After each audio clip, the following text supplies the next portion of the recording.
Loyalty of a desert dweller, Noman bin Manzar, belonged to Muluk Hira.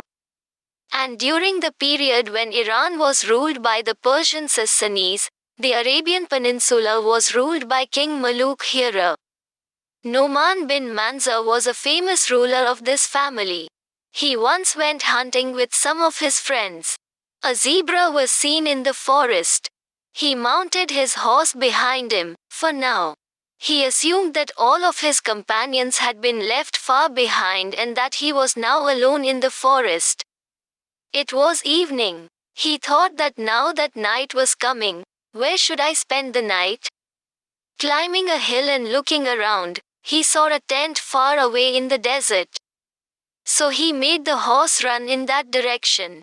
When he reached there, a dilapidated tent was pitched, and a man and a woman were sitting in the tent.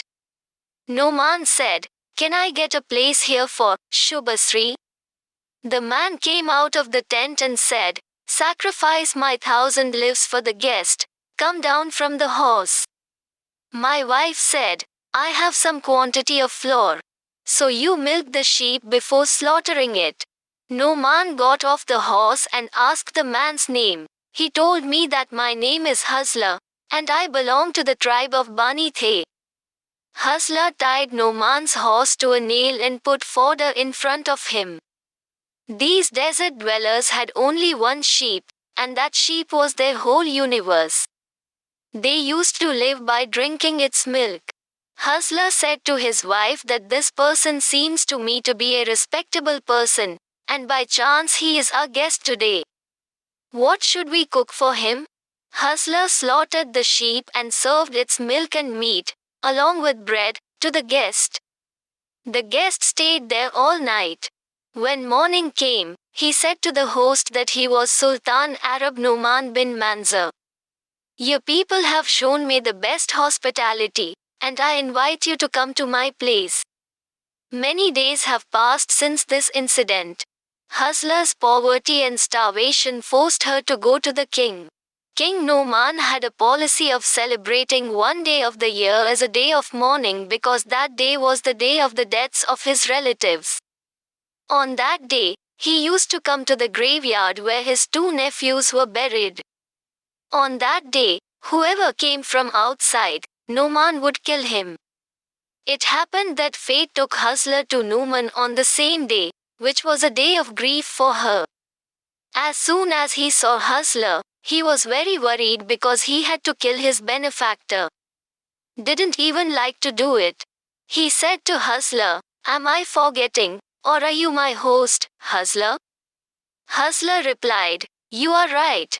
I am the same Hazla."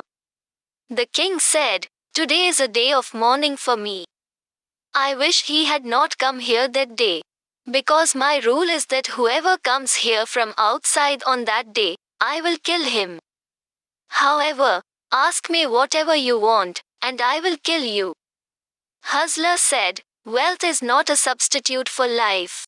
If you have to kill me anyway, then give me respite so that I can go to my home and bid farewell to the people of the tribe." The king said, "I will allow you on the condition that someone guarantees you." The new deserter looked at one courtier, but none was willing to be surety. Finally, a courtier announced his surety. The name of this courtier was Karad bin Ajda, and he belonged to Bani Kalb. Karad bin Ajda said to the king, "Let him go. If he does not come by sunset at the same place next year, then you should kill me instead." The king accepted the guarantee and gave Hazla 500 camels. And he left with the camel. The year passed, and then the king's day of mourning came. The king ordered that the surety be handcuffed and taken care of. The king went to the graveyard, and as the sun set, the people's restlessness grew. The sun was close to setting.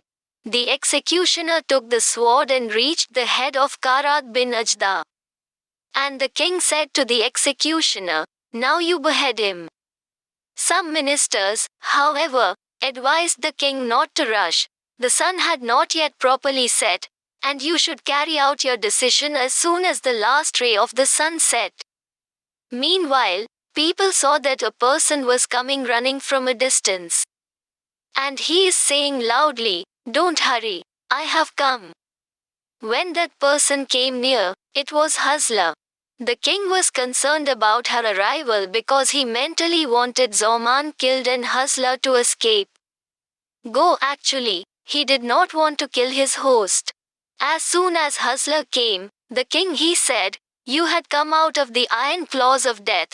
Then what was the need for you to fulfill this promise, the end of which is death anyway?" Huzla replied, "My religion orders me to keep my promises." The king asked, "What is your religion?" Huzla said, "I am a follower of Jesus." The king said, "Tell me the essential rules of this religion." When Huzla recited the essential commandments of the religion of the Messiah, the king said, "We have been heedless until now. Enter me also into the religion of Jesus with you." And the ritual of the day of grief ended forever.